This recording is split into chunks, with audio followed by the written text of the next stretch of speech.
मैं और मेरा बूढ़ा ससुर घर पर अकेले थे। शौहर के काम पर जाते ही ससुर मुझे हर वक्त बड़ी तरसी हुई निगाहों से देखता था। मैं डरती थी, शौहर को भी नहीं बताती।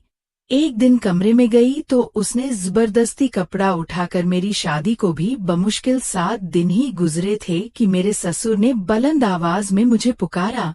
मेरे ससुराल में सिर्फ मेरे ससुर ही रहते थे और मेरे शौहर आदिल ने शादी की पहली रात ही मुझे खासी तनबीह की थी कि इनके वालिद को गुस्सा बहुत आता है, इसलिए कभी भी किसी बात से इनकार नहीं करना, क्योंकि वह गुस्से में खुद पर काबू नहीं रख पाते।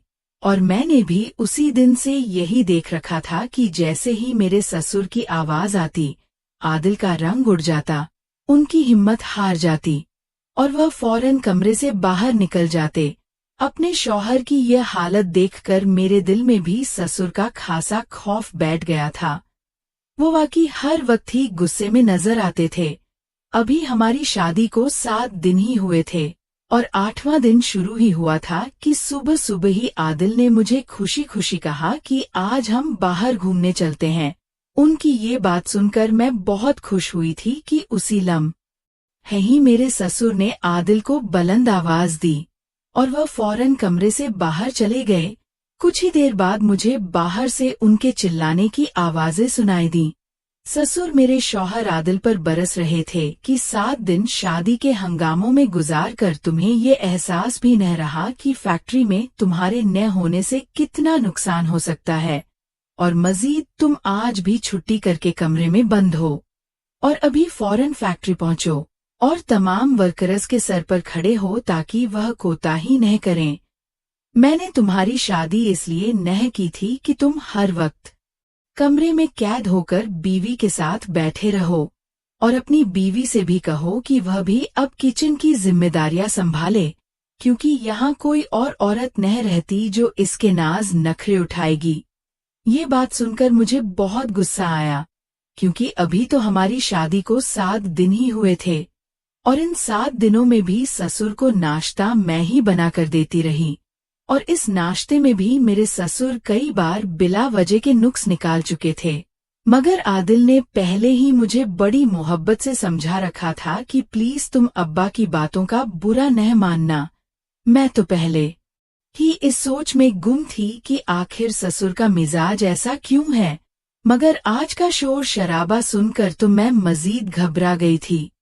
जब आदिल वापस कमरे में आए तो उनका चेहरा उतरा हुआ था। वह कहने लगे, मुझे माफ करना, मुझे फैक्ट्री जाना पड़ेगा। मैंने मुस्कुराकर कहा, कोई बात नहीं, काम पहले, बाहर घूमने हम फिर कभी चले जाएंगे। मैंने कोई एतराज नहीं किया और आदिल फौरन फैक्ट्री चले गए। मैं बेदिली से किचन में आई और बर्तन धोने लगी। शादी के तीसरे दिन ही मैंने खाना भी बनाया था और घर के सारे काम खुद किए थे, क्योंकि मेरे ससुर ने मुलाजिमा को जवाब दे दिया था। कहते थे जब बहू घर में आ गई है तो सफाई भी वही करेगी।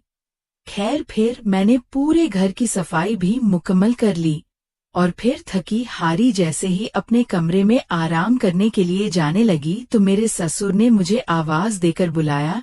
वह अपने कमरे में बैठे हुए थे। मैंने फौरन सर पर अच्छी तरह दुपट्टा ओढ़ लिया, लेकिन क्योंकि वह रेशमी था इसलिए बार बार संभालना मुश्किल हो रहा था। मैं उनके कमरे में गई तो मैंने पूछा, जी अब्बा जी कुछ चाहिए था आपको? उन्होंने मुझे सर से पांव तक बड़े गौर से देखा और अपने होठों पर ज़बान फेरते हुए अजीब अंदाज में कहा, मुझे दूध पीना है। ये सुनते ही मुझे फौरन अपने ढीले दुपट्टे का ख्याल आया, क्योंकि वह मेरे सीने से हट चुका था। मैंने फौरन दुपट्टा संभाला और कमरे से बाहर आ गई। मुझे उनकी निगाहों और अंदाज से अजीब सा एहसास हुआ, क्योंकि ससुर तो बाप की जगह होता है और बाप कभी भी बेटी को इस नजर से नहीं देखता। मेरा दिल जोर जोर से धड़कने लगा। फिर मजबूरन मैं घबराहट के आलम में फ्रिज खोलकर दूध का गिलास निकाला और अपने दुपट्टे को अच्छी तरह से लपेटकर दोबारा उनके कमरे में चली गई। साइड टेबल पर दूध का गिलास रखा, लेकिन जैसे ही मैं वापस पलटने लगी तो उन्होंने कहा कि कभी मेरे पास बैठकर भी बात कर लिया करो, क्योंकि इस घर में अब तुम्हारे सिवा कोई न है और मैं सारा दिन तन्हा बैठा रहता हूँ। उनके कमरे में बैठने के लिए कोई कुर्सी न थी, इसलिए उनके रुकने पर मुझे बेड के किनारे पर बैठना पड़ा। फिर वह मुझसे इधर उधर की बातें करने लगे और फिर जैसे ही उन्होंने दूध का गिलास मुंह को लगाया तो फौरन पीछे हटा लिया और बोले, ये तो बिल्कुल ठंडा है, मैं तो सिर्फ गर्म दूध पीता हूँ। ये कहते उनकी नजरें एक बार फिर मेरे चेहरे से मेरे वजूद पर गहराई से दौड़ने लगीं, जिससे मेरे हाथों में नमी और चेहरे पर पसीना नमूदार होने लगा। उन्होंने कहा कि अभी जाओ और इस दूध को गर्म करके लाओ। मैंने जल्दी से गिलास उठाया और घबराकर बाहर आ गई। अगरचे गुज़िश्ता 2 दिन से वह आदिल सगाही सख्त लहजे में बात कर रहे थे, लेकिन आज उनका अंदाज बिल्कुल नरम था, जैसे वह कोई और ही शख्सियत हो। मैंने दूध को पतीली में डालकर गर्म किया और दोबारा गिलास में भरकर ससुर के पास ले गई।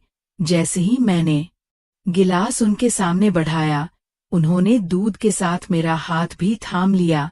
मेरे जिस्म में करंट सा लगा। मैंने फौरन हाथ पीछे खींचा तो उन्होंने छोड़ दिया। मैं कमरे से निकलने लगी तो कहने लगे, अरे कहाँ जा रही हो? बैठो न मेरे पास, बातें किया करो। इस तन्हाई ने तो अब मुझे और भी ज्यादा सताना शुरू कर दिया है। ये कहते हुए उन्होंने गहरी आह भरी और फिर कहने लगे कि तुमने शादी के अगले रोज जो मरहून रंग का फैंसी जोड़ा पहना था, वह तुम पर बहुत खूबसूरत लग रहा था। आज शाम को वही पहन लेना। उनकी ये फरमाइश सुनकर मुझे शदीद नागवारी महसूस हुई, क्योंकि ये बात तो मेरे शौहर आदिल को कहनी चाहिए थी, न कि मेरे ससुर को।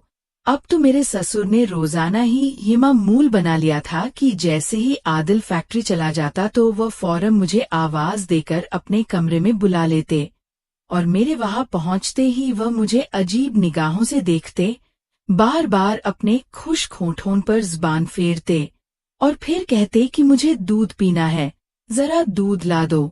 जब मैं दूध का गिलास लेकर जाती तो वह मेरा हाथ थाम लेते और कहते, बहू थोड़ी देर मेरे पास भी बैठ जाया करो और 2-4 बातें भी कर लिया करो। लेकिन मैं उन्हें टालने के लिए मुख्तलिफ बहाने बनाने लगती कि मुझे खाना पकाने का काम है या बर्तन धोने हैं। दरअसल मुझे ये सब कुछ बहुत बुरा लगता था। मेरा दिल अंदर से बेचैन सा हो गया था। सोचने लगी थी कि मुझे इस हवाले से आदिल से जरूर बात करनी चाहिए, लेकिन मैं कैसे करती, क्योंकि वह तो अपने बाप के सामने कांपने लग जाता था। एक लफ्ज भी मुंह से न निकालता था। सर झुकाकर जी अब्बा जी कहता रहता था। उस दिन मैं किचन में खड़ी बर्तन धो रही थी। अचानक मेरे ससुर वहां आ गए और जो कुछ उन्होंने मेरे साथ करने की कोशिश की, मैं मुश्किल अपनी इज्जत बचाकर वहां से निकली और अपने कमरे में जाकर दरवाजा बंद करके कुंडी लगा ली। मेरा पूरा वजूद कांप रहा था। मुझे यकीन ही नहीं आ रहा था कि मेरे ससुर मेरे साथ ऐसा भी कुछ कर सकते हैं।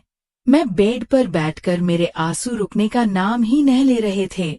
मैंने तहिया कर लिया था कि आज रात आदिल के आने पर हर हाल में उसे सब कुछ बताऊंगी। पूरा दिन मैंने कोई काम नहीं किया, अपने आप को कमरे में बंद कर लिया था।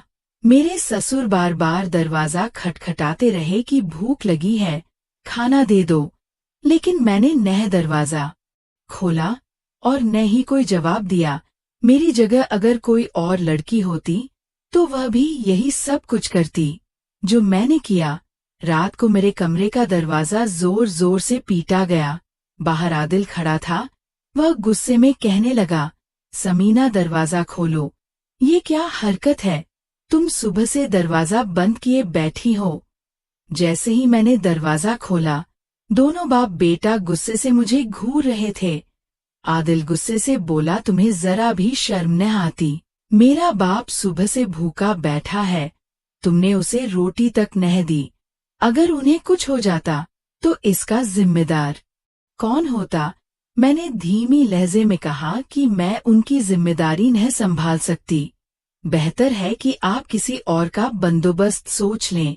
मेरी ये बात सुनकर आदिल आग बगूला हो गया। पीछे से मेरे ससुर बोल उठे, देख रहे हो बेटा, अभी जुम्मा 8 दिन भी न हुए और ये लड़की अपना असल रंग दिखाने भी लग गई है। मुझे पहले ही अंदाजा था कि ऐसी लड़कियां शादी के फौरन बाद ही अपने शौहर की लैदगी के ख्वाब देखने लगती हैं। आदिल ने गुस्से से कहा, आज तुमने ये बात कही है, आइंदा अगर मुंह से निकाली तो हाथ में तलाकनामा थमा कर तुम है उसी वक्त रुखसत कर दूंगा। ये सुनकर तो मेरा रंग उड़ गया। मुझे अपनी माँ की बातें याद आने लगीं, जिन्होंने रुखसती के वक्त मुझे कहा था, बेटी कभी भी ससुराल वालों से लड़कर वापस न आना, अपने शौहर और ससुर की हर बात मानना, अपना घर